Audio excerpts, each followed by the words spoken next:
My husband Camille apologized to me in such a Philippines manner, saying he got his mistress pregnant and we needed to break up.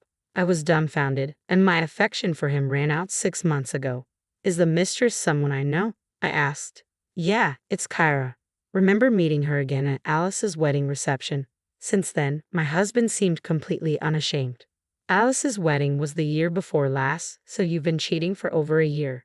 Alice was a college classmate, and Kyra was a junior 2 years behind me. She was in the same research group as Alice, and we played tennis together in college, so I remember her well.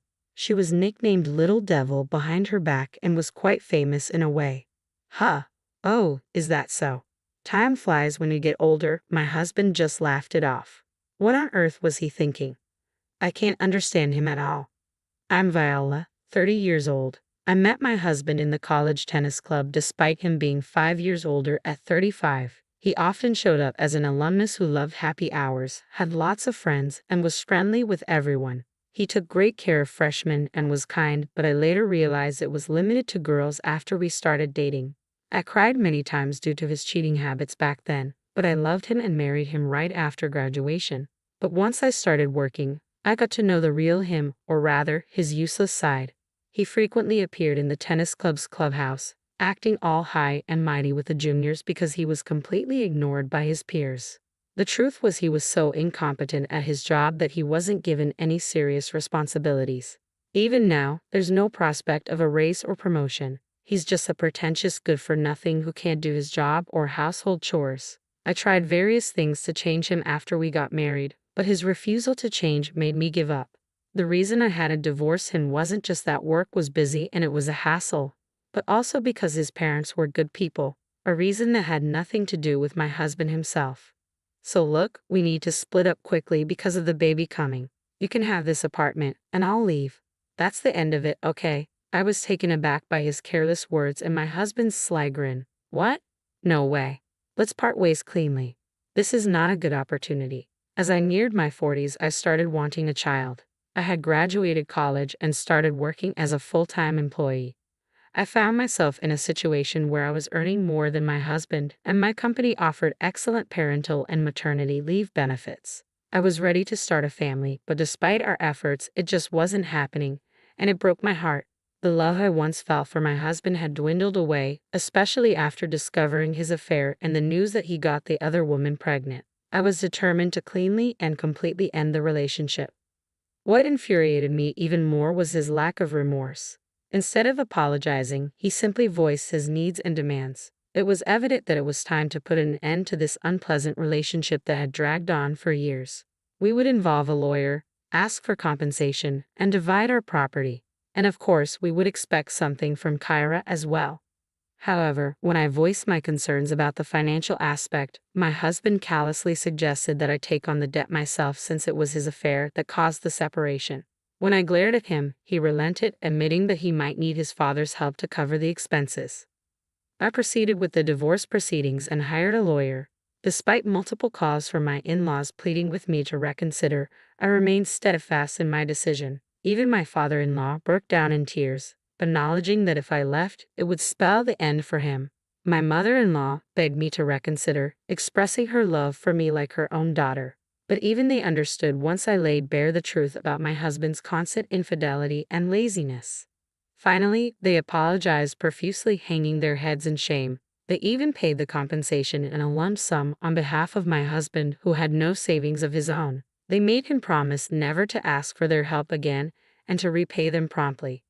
I still can't fathom how such a careless and irresponsible man could come from parents as decent and responsible as his. I decided to retreat to my parents' house. The divorce proceedings, which I had anticipated as a hassle, wrapped up faster than I expected.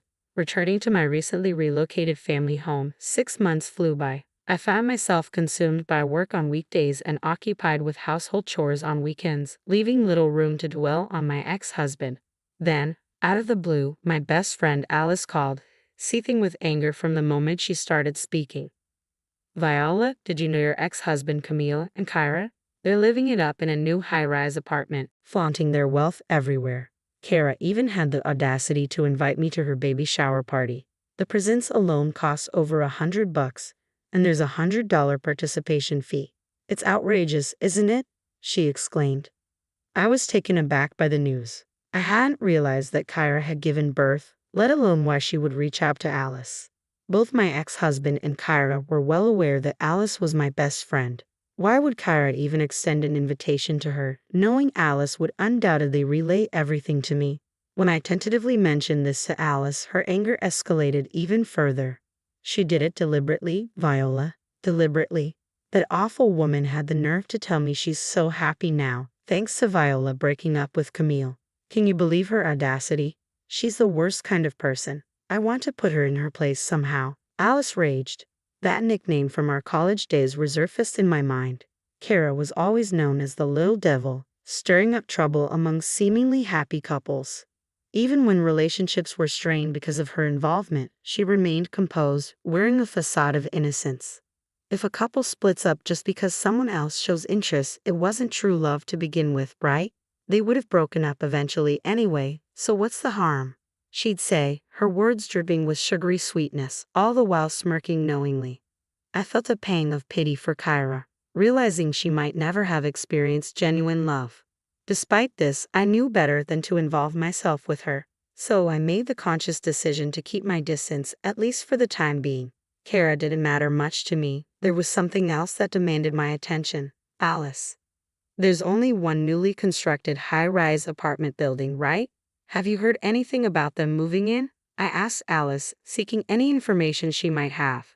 I've never met them, Alice quickly replied, but apparently it was very recent. They'd been boasting about securing a spot. Fortunately, someone who had bought one of the units had to relocate for work and put it back on the market without moving in. Ah, that makes sense, I nodded, processing the information. So, your moving day is Sunday, right? The baby shower party is on Saturday. You'll only need to be cautious for one day. There are multiple elevators, and they might use different entrances. You're right, we haven't crossed paths so far, so it should be fine. Alice concurred. We live together, but unexpected situations can still arise. As fate would have it, an unexpected situation did indeed unfold on Saturday. While waiting for the elevator on the first floor, I found myself face to face with my ex-husband and Kyra as they stepped out of the elevator. Hey, Viola, what are you doing here? My ex-husband spoke first, with Kyra chiming in. Viola, are you here to celebrate with us? You must be eager to see our adorable baby, aren't you? Kyra's voice was cheerful, her smile radiant, but her eyes betrayed a different story. They held no hint of amusement. What? Seriously, did you come to crash the party without an invitation? My ex-husband interjected, his tone incredulous. To scope out the high-rise apartment or catch a glimpse of our little prince. The casual reference to the baby as both baby and prince grated on my nerves. That's not it, I retorted coolly. I was just waiting for the elevator. I responded, consciously switching to a polite tone midway through the conversation. Camille was now my ex, essentially a stranger, and I didn't want to create a scene. Ha, so you're planning to visit my house after all? Camille remarked with a hint of amusement. You're so silly, Viola. Stop being stubborn. Perhaps you're just envious of our luxurious high-rise apartment and our adorable little prince. Do you still harbor feelings for me? Are you feeling lonely and longing to see me again? Camille, that's not acceptable, I interjected firmly. Regardless of any lingering emotions you think I may have, you're now married to Kyra. It's inappropriate for me to barge into your home uninvited. And as for jealousy, Kyra, you're mistaken. But I appreciate your concern. Camille continued, dismissing my words. Sorry, Viola, but Kyra and our son are our top priorities now. You're not welcome here. As I listened to their conversation, I couldn't help but feel perplexed. It had been 6 months since I last saw my ex-husband, and yet his mindset remained as irrational as ever. Kara's attitude was equally baffling. It dawned on me that my cheating ex-husband and his new partner were a perfect match in their own peculiar way. Reflecting on it, I regretted wasting my precious 20s on Camille.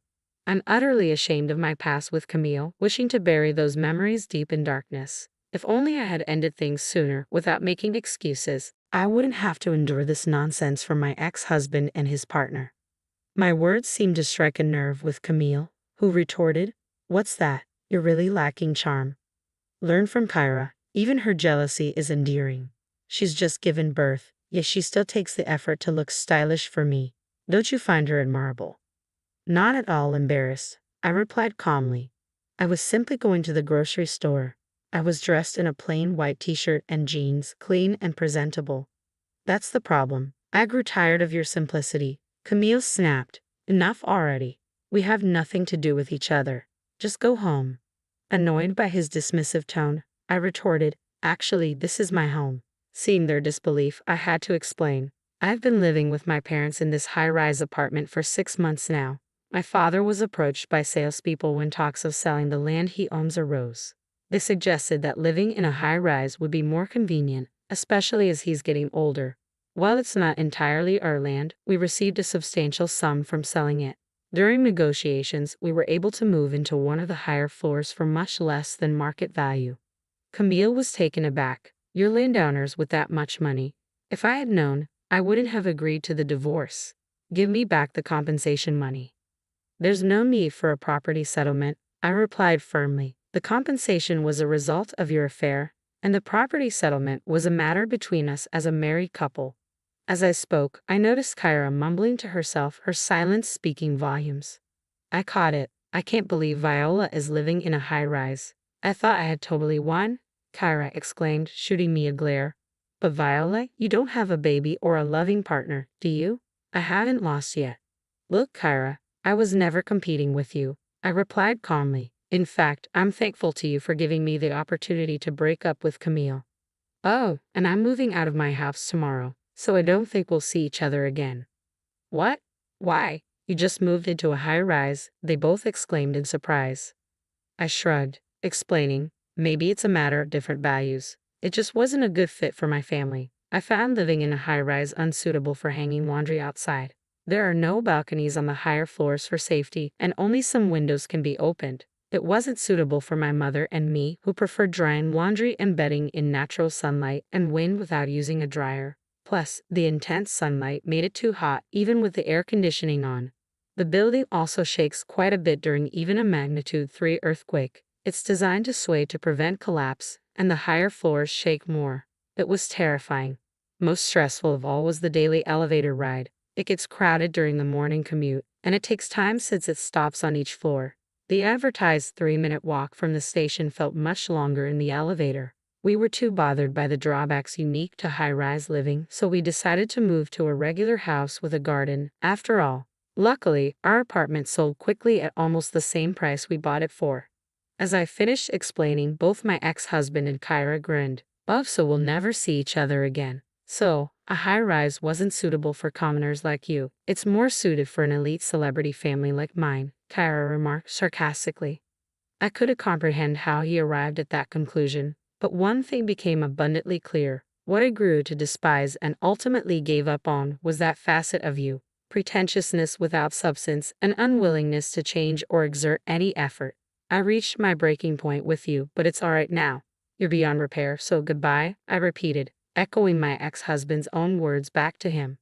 Stepping into the just-arrived elevator, I glanced at Kyra, who was glaring at both my astonished ex-husband and me. Right before the doors closed, I added one final remark. By the way, are you sure the child is truly yours? My ex-husband looked utterly perplexed, prompting me to clarify. I mean exactly what I said, right, Kyra? You understand what I'm implying, don't you? As the doors closed, I didn't know what transpired next in reality. However, during our struggle to conceive, I underwent tests at the gynecologist's, which revealed no issues on my end. I began to suspect the problem might lie with my husband, but he adamantly refused to get tested. Hence, I delivered the incendiary parting shot. Later, I heard from a mutual friend who attended Kyra's baby shower. Despite boasting about their high-rise lifestyle, my ex-husband and Kyra were residing on the 3rd floor. Additionally, despite their extravagant demands for gifts and participation fees, only cheap snacks from the grocery store were served. When a friend voiced a soft complaint, Kara reportedly exploded, demanding gratitude for the chance to see her baby up close and insisting on payment. This sparked a heated argument between my ex-husband and Kyra, leaving their gathering in disarray.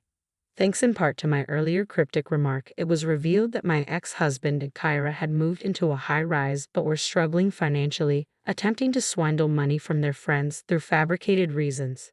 Their deceit caused outrage among their friends, who promptly left. Meanwhile, my family and I settled into a single-family home with a garden, where I recently welcomed an adorable kitten. Our former high-rise was embroiled in controversy due to significant defects and illegal construction methods, making it unsellable. Reflecting on our situation, we realized we were unexpectedly fortunate. Now, I find solace in my severed ties with my ex-husband and cherish the tranquility of my peaceful days. As I hang the laundry on a sunny afternoon, my kitten sometimes curls up on the clothes, its adorable sleeping face bringing me a sense of contentment. Today, like many others, was a good day.